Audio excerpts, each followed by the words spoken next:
Alrighty, hello everybody. We're going to be talking about theory, and we're going to try to make it as simple as we can, and as logical, and as practical as we can as we move through this.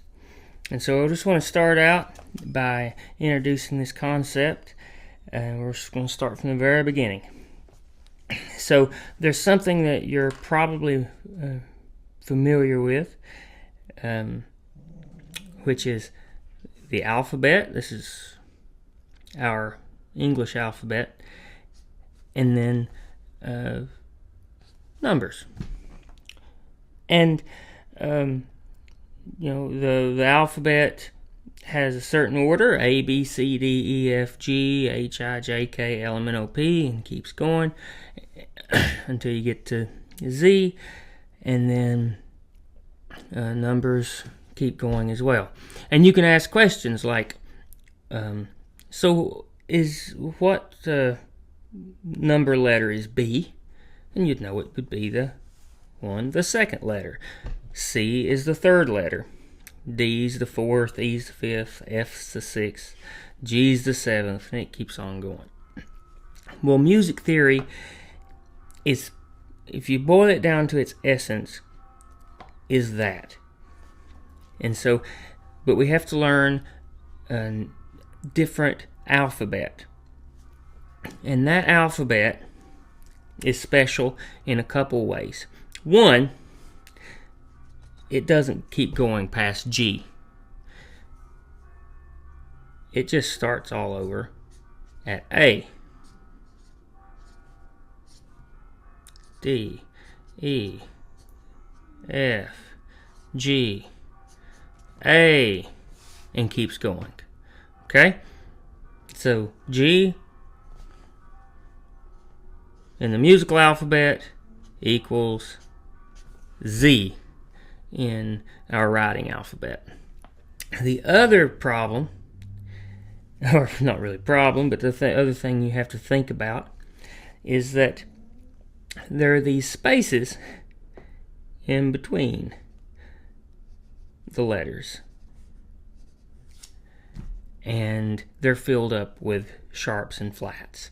And so there's really only, in my opinion, one way to do this, and it's just to memorize it the same way that we have to memorize the writing alphabet in order to know how to spell, and it's just the basis of it. You don't ask questions why. I mean, there's reasons why, but you just learn it. And so here we go. We're going to start. Excuse me. We're going to start with A, just to keep things simple. And so we're going to start A. And what you'll see, and then what comes after A is A sharp, and that's also known as B flat. Exact same thing. So in most videos you'll see where people write this out, they just put a line underneath it. All that's meaning is that A sharp, same thing as B flat. Next letter up, B. And then B actually doesn't really have a sharp. You can say B sharp if you want to, but the common practical thing is to go straight after that to C. Okay? And the reverse of that's true as well. There's no C flat. If you want to go flat and C by half step, you go to B. Then C has a C sharp. That's the same thing as D flat. Okay? And then you move up to D. D has a sharp.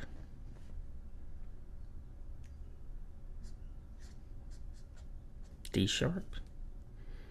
this is going to be the same thing as E flat. Then comes E, and E is like B in that you don't say E sharp, you just go straight to F. And F has a sharp, same thing as G flat. And then next is G, and G has a sharp, same thing as A flat, which brings us all the way back around to A. Now, what do these correspond to? Each one of these is a half step in music.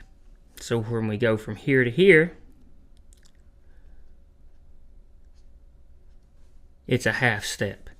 When we go from here to here, it's a half step. The sound of a half step is the Jaws sound. Dun, dun, dun, dun.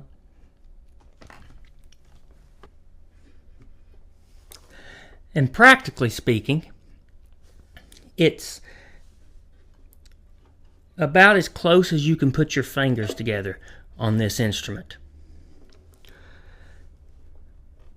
So for instance, if you were to play an open G, which I'll do just by plucking, open G note, and you put your first finger down right there, about as close to the nut as you can, you're in the vicinity of a G sharp.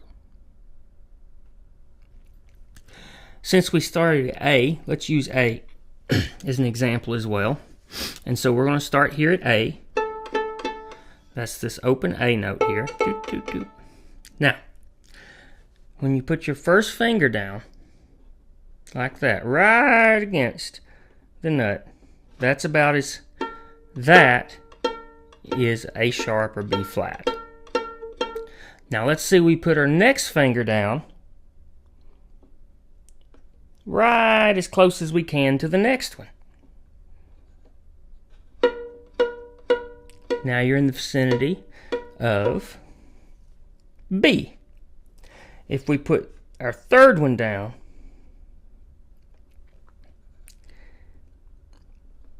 about as close as we can to our second one there, we're going to be in the vicinity of C. And all same way, all the way up. If we just kept going up the neck, putting the finger down about as close as we could to the one that came before it, we'd have to adjust it a little to get it right in pitch. But the bottom line is that we're going to be in the neighborhood, very close, like maybe just a few hundred feet off of the house, going down the street the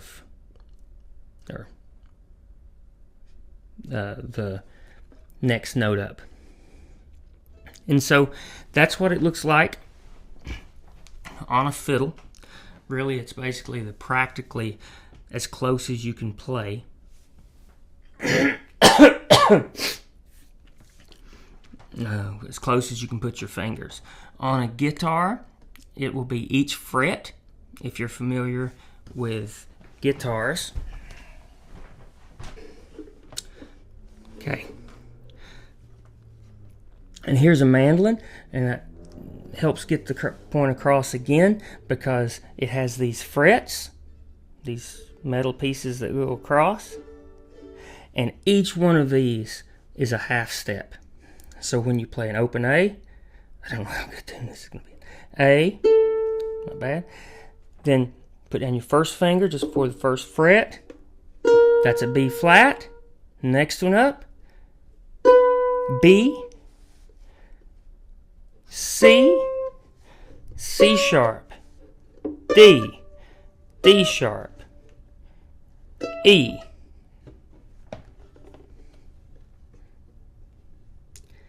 F, F sharp, G, G sharp. Keeps going. A. Start it all back over again. A sharp. This would be B, B, C, and just keeps going and keeps going.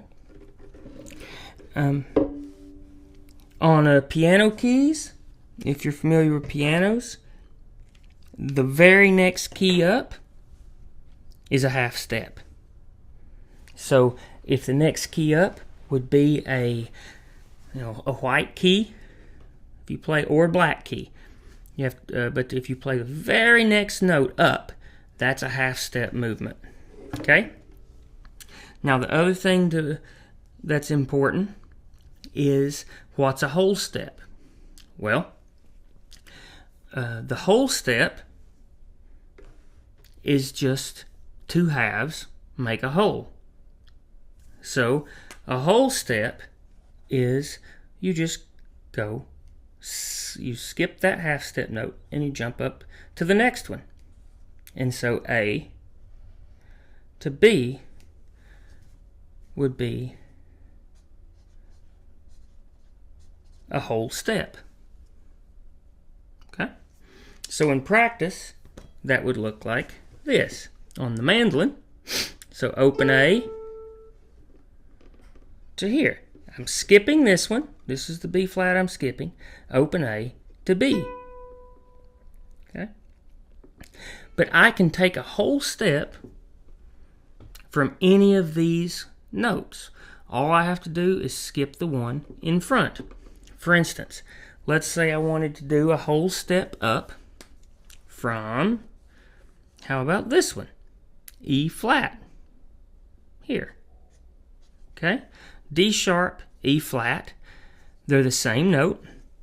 And so if I wanted to do a whole step up, what would that be? I would skip E and go straight to F. Okay? So practically speaking, on the mandolin, since it's easier to see, so this one, so we can find this just by saying that this is a D note, and then my first finger down will be a E flat, or a D sharp, okay? Because that's a half step up, all right? Now, what's a whole step from this finger? Well, I would skip this note and go catch the next one, and that would be a whole step up. So what would that be? This is E flat or D sharp. Move up one. Boop. That would be an E natural, we call it. Okay? So, but I'm not playing that one. I'm going one more. And up from E is what? F. F natural. Okay? And that's the same way as on a fiddle. So if you don't kind of get that in your brain, you'll make it really, really hard on yourself to understand anything else that comes after.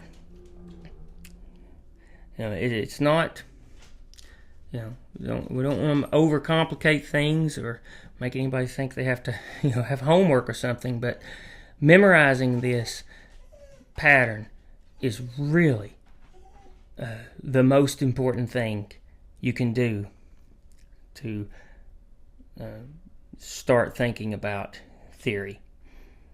And unless you know this, there's not really much point in talking about it.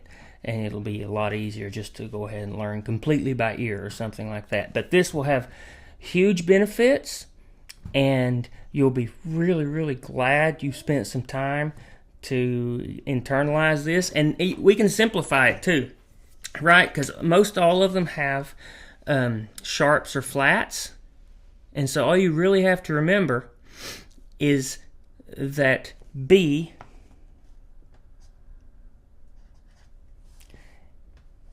and E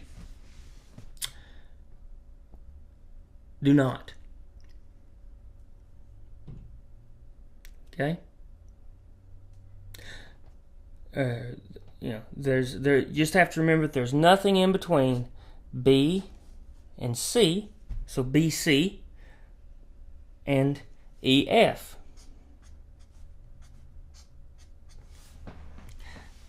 That's really the extent of the things that you have to memorize here, is that in between B and C, there's no sharps or flats, and in between E and F, there's no sharps or flats. Other than that, there's sharps and flats. And if you've got that, then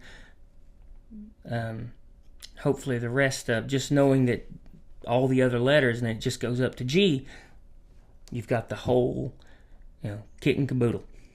Alrighty, guys. So that's our first thing. I'm going to stop here, and then we'll do a continue on in the next video. Thank you so much for listening.